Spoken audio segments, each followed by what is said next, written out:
what is the technical issue. I hope I'm audible now. So if you look at the weight loss market, there have been a lot of discussions that are happening in the weight loss market.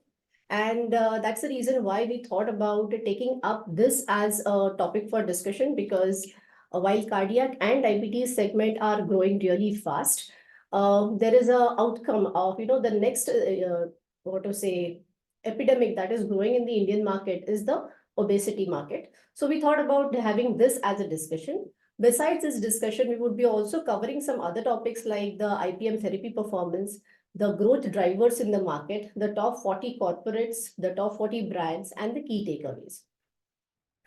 So to start with the opportunity in the weight loss market in India, the weight concerns in India today are quite significant. And especially if I look at the population that is close to 1.4 billion today, weight concerns in India are on a relatively higher side.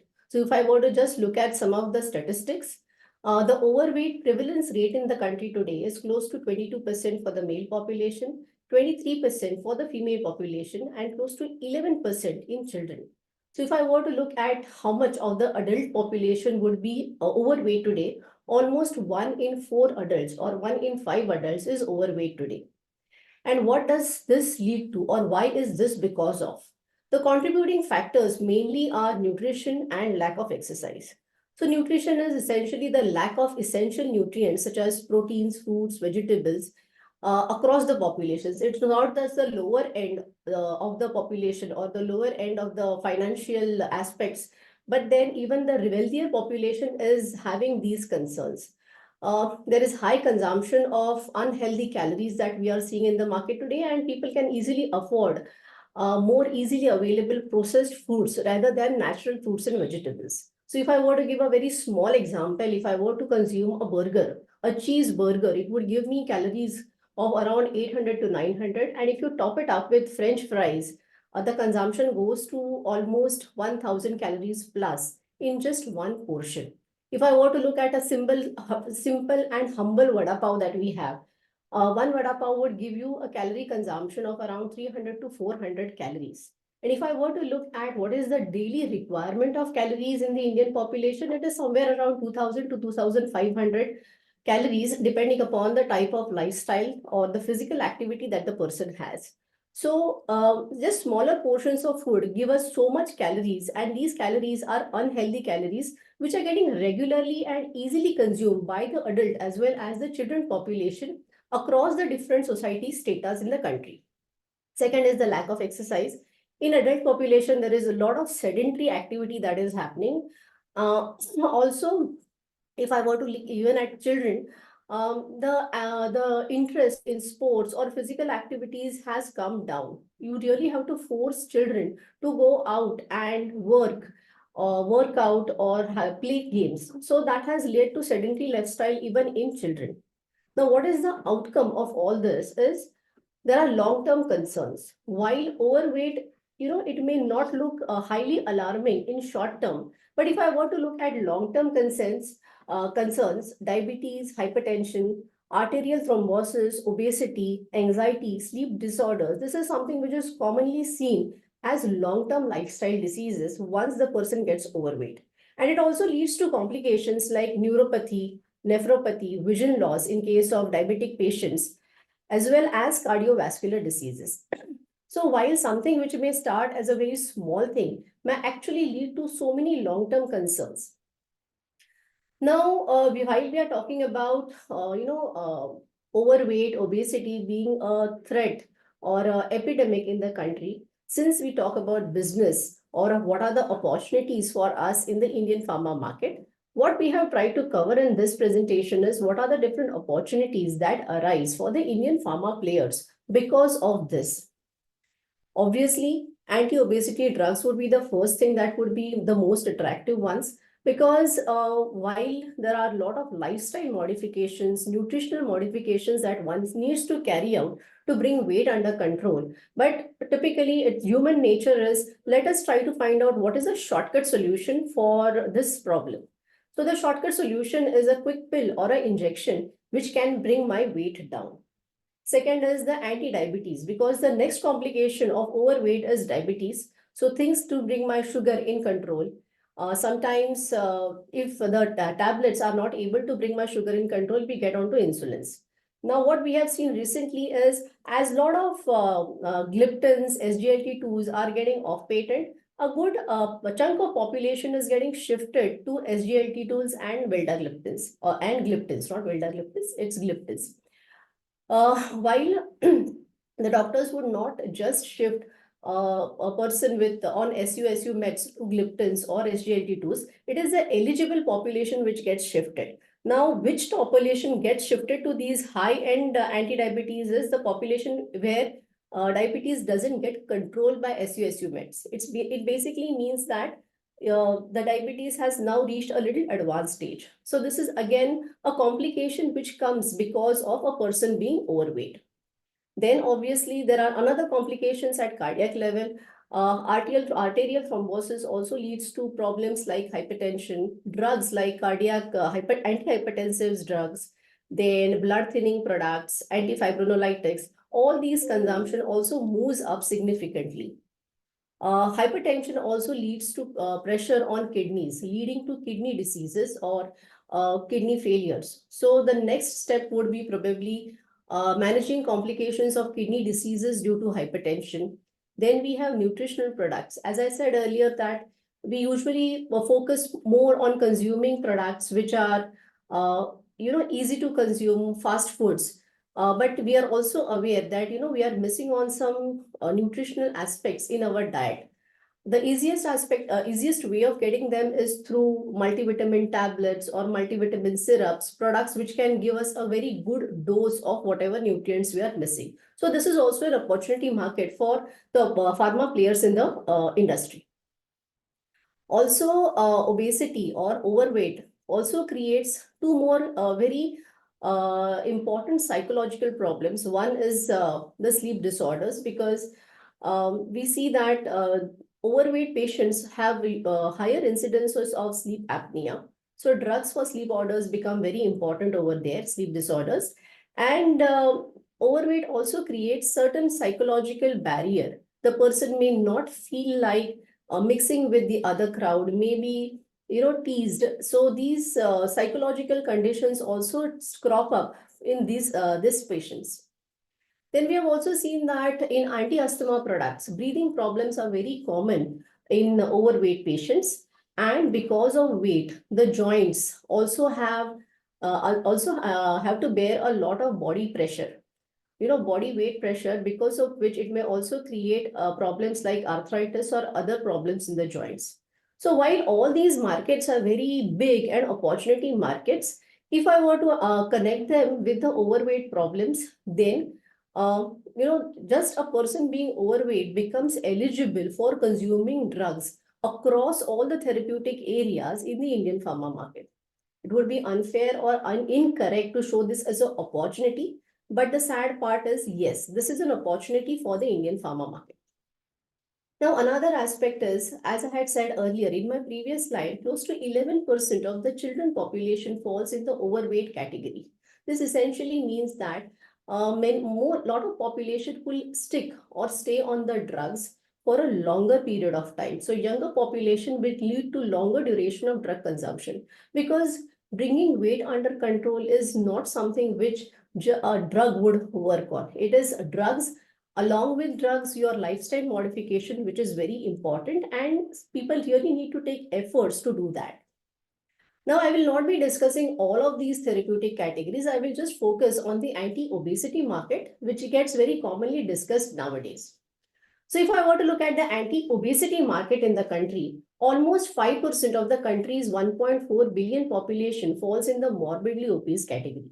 If I just apply a calculation, a maths, it means close to 7 crore of the people of the country fall in the morbidly obese population. And this is actually the eligible population for anti-obesity drugs, as well as drugs associated with the complications of overweight issues.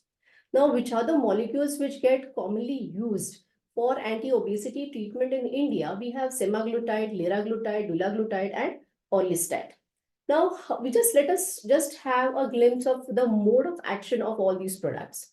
So if you look at semaglutide, it targets the brain centers that regulate the appetite, especially after eating. So it gives you a feeling of being full, so that you feel satiated and you don't feel like consuming more.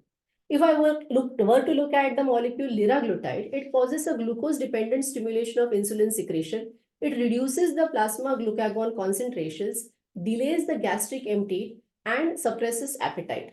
So this also suppresses the appetite, gives you a feeling of fullness. If you look at dulaglutide, it helps by making one feel full after a meal. And if I were to look at orlistat, it acts by decreasing the amount of dietary fat that is absorbed in the intestines. So more or less, if you see what is the mode of action of majority of the products, they suppress some event, and this may not necessarily be a long-term solution. By suppressing certain event, probably you see a short-term outcome of some amount of weight loss, but you cannot stay on the drugs for a very long time. Or even if you stay for a very long time, you will also naturally see some side effects of the product. So these drugs have to be accompanied by lifestyle modification in order to see that actually, in order to see the benefits of your weight loss program. Then we also try to look at the trends in the anti-obesity drug market in India. So if I were to look at the anti-obesity drug market, till 2021, the market had a sluggish trend. Semaglutide was launched in Jan 22, and after this, the market has also it has tripled in the 3 years or in the 2 years after the launch. Now, what has helped semaglutide is the strong scientific studies with robust outcome has helped the molecule to gain a strong position in the anti-obesity treatment in India. Of course, the molecule is patent protected in India for quite some time now, and it will be patent protected for quite some more number of years. But then the outcome or the consumption patterns in patients, the outcome seen in patients was so good that we also saw some copycats enter the market, though they could not flourish much in the market. But yes, there were people or there were companies who launched brands despite the molecule being under patent protection. Now, if I were to look at which are the molecules, which are the brands, and what is the what to say contribution or market share, we see in the anti-obesity market, semaglutide has close to 66% of the market share, dulaglutide around 15%, liraglutide 6%, and orlistat around 13%. Now, majority of the molecules in this category are patent protected. So if I see in semaglutide, there is just one brand. Dulaglutide, it's a strategic collaboration between Lupin and Eli Lilly. And in case of liraglutide, we have innovator Abbott's brand Victoza, and there is a biosimilar from Glenmark. Orlistat, not under patent protection, there are around 23 brands in the market today. Now, what we also understand is the way gliptins or SGLT2 started getting off patent gradually, and the marketeers also saw a demand or a potent demand for these drugs in the market, and everybody pounced on the opportunity the moment the molecules went off patent. A similar trend may be seen in the anti-obesity market as well, because though majority of the molecules are under patent protection now, but in the next few years, some may be losing patent protection even this year, but next few years, there are molecules will go off patent and people will start grabbing this opportunity as well. So if I were to summarize about the anti-obesity market and the overweight concerns in India, as India grows to become a superpower, it is also adapting disease patterns of the countries in this bracket. Overweight, obesity, and associated complications have reached alarming proportions in the country for both the adult and the pediatric population. Unfortunately, the cases continue to grow. Unhealthy nutrition and lack of physical activity are the main reasons for this epidemic. This, however, opens a plethora of opportunities for the Indian pharma companies in therapies like anti-obesity, cardiac, anti-diabetes, respiratory, anti-asthma, neuro-CNS, nutritional products, arthritis, and kidney diseases categories, to name a few. There may be many more. Semaglutide launch in Jan 22 has led to a spurt in the growth of the anti-obesity market in India. Innovators, biosimilars, branded generics all have managed to make the most of the anti-obesity market opportunity in the last 2 to 3 years. This was about the overweight concerns in Indian population. and the plethora of opportunities these concerns offer for the Indian pharma market. Next, we move to our IPM therapy performance, wherein we have seen the IPM has shown a very good, robust growth of value growth of close to 9.5%. If you look at majority of the therapy areas, they have shown a good double-digit growth. At least a majority of the top 10 therapy areas, which contribute to 90% of the IPM, have managed to show a double-digit value growth. If I were to look at the growth drivers, what has led to this type of growth? For the month of January, it is mainly the new introductions and the price growth. These are the two parameters which have led to the growth of the market. As far as the volumes are concerned, the volume growth is not very strong, or it's actually negligible for the month of January. If I were to look at the different therapy areas, how have the different therapy areas performed? It's majorly the anti-infective therapy area, which has shown a sizable volume-driven growth. In other cases, the volume-driven growth is either negative or negligible. In case of the top 40 corporates, how the top 40 corporates have performed? Majority of the top 40 corporates have shown a very good and robust. Many of them have actually shown a double-digit value growth. And among the top 20 corporates, it is Alchem which have shown a double-digit value as well as unit growth. As far as the next 20 players are concerned, FDC and Forts, these are the two companies which have managed to show a double-digit value as well as unit-led growth. In case of Cadila, while the value growth is 7.6%, the unit growth is strong double-digit 14.7% growth. Coming to the top 40 brands in the market, GSK and USV continue to have their top slots even for the month of January. Brands like Foracort, Rosuvas, Monosef, Udiliv, Leo52, Pan, Rhizodec all have shown a robust double-digit value as well as unit growth. If I were to look at the next brands, Ecosprin, Pantop, Asilog, Telma, Dexorange, Electral, they have shown a robust double-digit growth in terms of value and unit. And Rybelsus, which is the anti-obesity drug from Novo, has also shown a very good triple-digit growth. The brand was launched in the year 2022, beginning of the year, and it continues to go strong month on month till date. So if I want to summarize the performance of the market, the IPM has shown a robust value growth of 9.5%, with major therapies showing a double-digit value growth. New introductions and price growth have continued to be positive, whereas volume growth is negligible for the month of January. For the month of January, majority of the top players have shown a very encouraging value growth, and Augmentin and Glycomed GP continue to retain their leadership position this month as well. That's all from our side for the month of performance of IPM for the month of January. And thank you for joining us today, and have a very nice week ahead. Thank you.